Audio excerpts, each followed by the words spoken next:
Okay, so let's go a little deeper.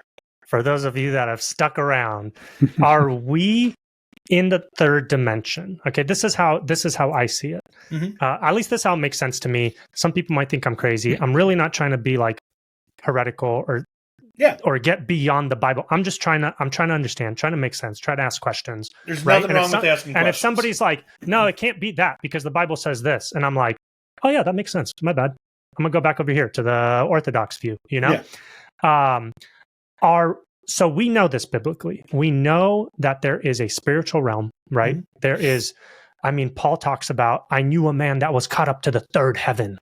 So Paul references additional layers of reality, right? Additional dimensions, we could say with our words today. Mm-hmm. Do you think that our souls are actually in a higher dimension? Yes.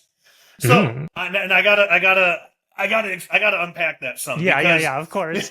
Otherwise, you're going to be in the heretical stuff that.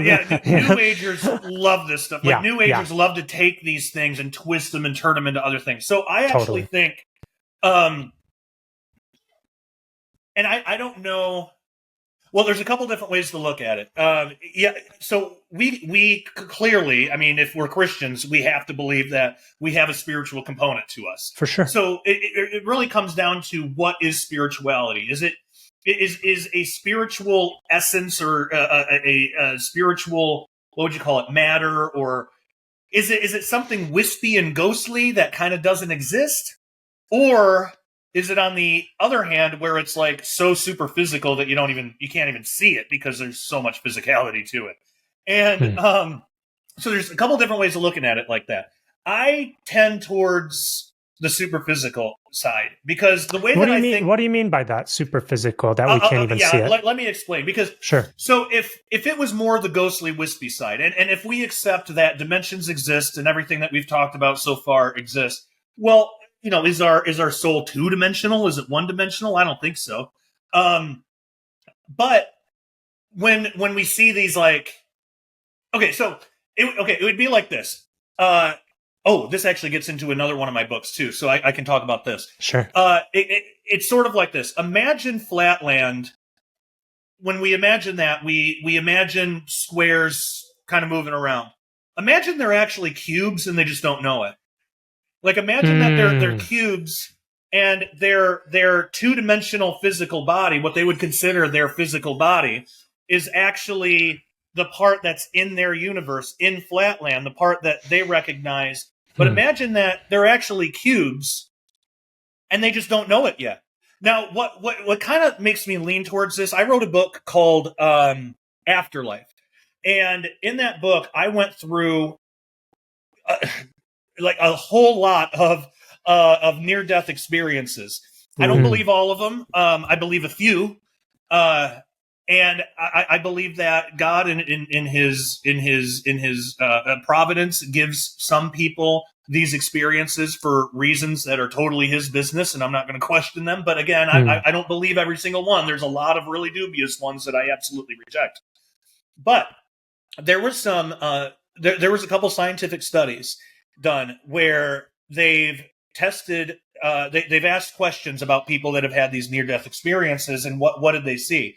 And a lot of times it's the typical, there was a tunnel, there was a light, there might have been a life review, something like that. Just usually kind of what you hear.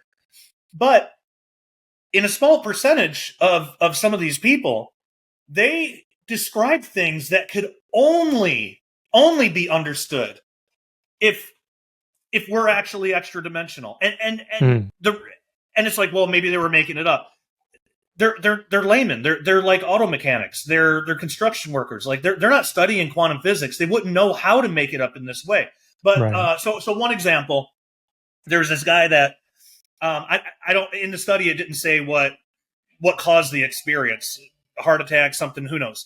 But he was in his living room laying on his couch and he had a near-death experience. And he said that when he in a sense left his body, he had 360 vision. He could see all parts of the room at the same time.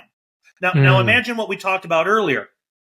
we're extra dimensional beings to a flatlander. So if they have a box, if they have a house, we can see inside the house, outside the house, Right. all around the house. We can see the flatlander. We can see the flatlander's neighbors. Like we can see all of it. A fourth dimensional being, if I have, like if Amazon ships me a package of whatever, a comic book or something.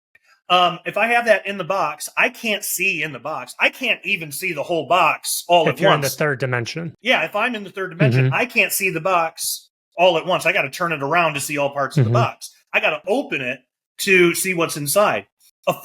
Only one dimension up, a fourth dimensional being would be able to see inside that box, outside the box, all sides at the same time, plus the top and the bottom, and me, all my internal organs. Like they'd be able to see all of that.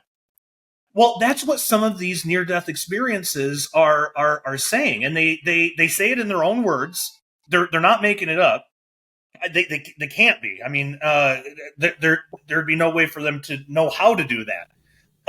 But they're explaining the same thing. So that really got me thinking. Like, wow, are we cubes that think that we're squares? Like, we kind of get this sense that our physical body is not all there is. There's something greater. There's something more. There's something like the synapses that fire in my brain and the chemicals that go off in my brain. That's not my consciousness. That's not my sense of self, or that's not who I am. There's something more. And as Christians, we know that there's a spirit and a soul. Some people put the spirit and soul together. That's a whole other debate. But there's something spiritual within us. Right. Well, what do we mean when we talk about that? We know we're going to be glorified someday, and we have one example in Jesus of that happening. And when he was glorified, he's able to do these extra dimensional things. So it makes me wonder. It makes me think. Like I wonder if we are actually cubes that think we're just squares, and we just don't know any better. I can't say for sure. Who knows for sure? That's really cool. Yeah, maybe it is just a wispy ghost in there, and we just don't know. And of course, I try to be careful in exploring these ideas, because New Age absolutely latches onto this stuff. Totally. They love it, and they twist it. They twist it to make it sound like you can create your own reality. You can access like other dimensions. And I would highly implore people out there, do not do that. The Bible speaks against it. If you want, I have a whole book on that too. Second Coming of the New Age. I came out of New Age. Wow. Yeah. When I in my intro, when I said that, I had these questions and it led me down a dark path, I went into New Age and I got into astral projection and all this stuff. And I remember that. It's horrible. I remember that from your video. Yeah. Yeah. I believe it's absolutely real, but it's absolutely forbidden and horrible. Just like demons are real, but we shouldn't make friends with them. So it's the same thing. So New Age will tell you like, yeah, all that's real, but you can tap into it and you can control it. Absolutely not. We are put on this earth for a time. We have a physical body for a reason. God gave us that, and he expressly forbids us to go and try to explore these other dimensions. We can think about them and talk about them and just, bask in the awe and wonder of God's creation. We absolutely can do that. But we can't go explore these things on our own, nor should we, because they're dangerous. There's other beings out there that we can't even comprehend, let alone like be able to defend against their deceptions and things. There's so much we don't know. So it's just like when you tell your kid, "Don't touch the stove; it's hot." They don't know what a stove is, if it's a young kid. They don't know how a stove works. They don't understand that. It's like, I don't want to waste time explaining all of this. Just don't touch it. It's hot. And they go and touch it anyway and burn their hand. It's the same thing. It's God didn't spend, 1,000 pages in the Bible explaining everything about the spirit realm, because the Bible would be so long no one would read the thing if he did that. But he just says, trust me, don't mess with this stuff. You're not equipped for it. I didn't make you for that. I made you for this. Be a three-dimensional being.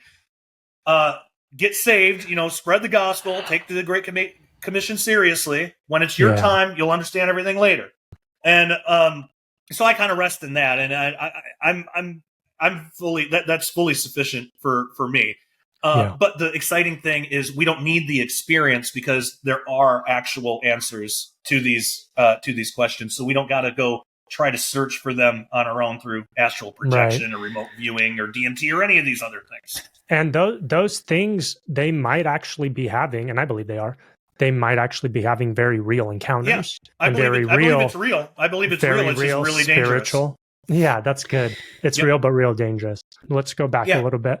What you were saying earlier about, are we cubes having a square experience? Let's go with that. So to use the analogy as before, if this is the second dimension and there's let's call him Mr. Penn, and he goes into the second dimension, he's going to, if consciousness exists in the second dimension, that sliver of him inside the second dimension is having a second dimensional experience. Yep. Okay. He doesn't necessarily, because there's no up and down, he can't look up and down. He doesn't know that he's a pen. He just thinks he's a circle inside of the second dimension, and he's experiencing the second dimension as a circle, right?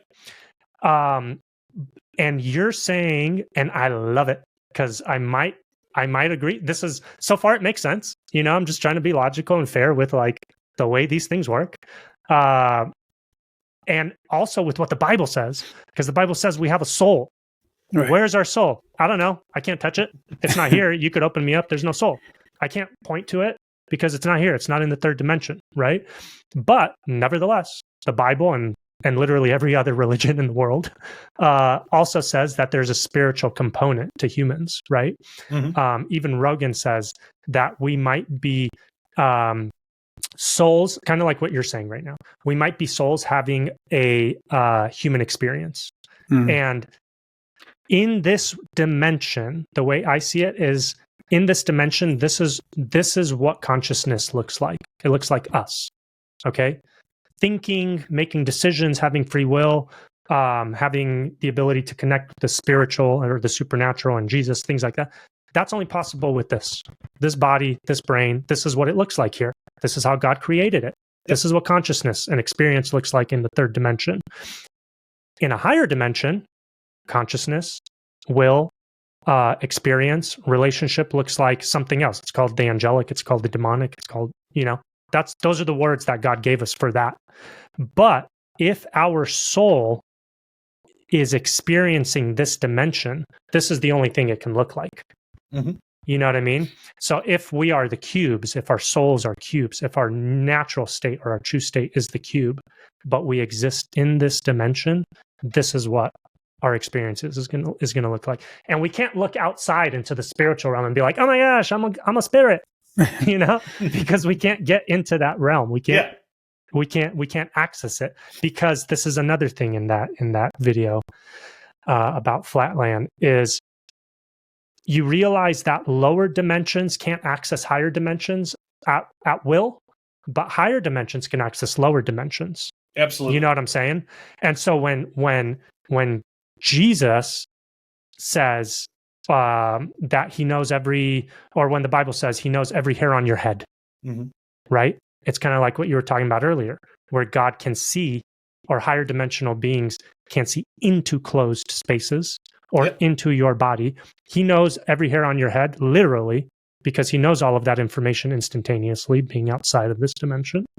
When it says that he knows every intent of your heart, when he says he knows your thoughts before you think them, or your prayers or whatnot, that's all possible if it really is operating in this hierarchical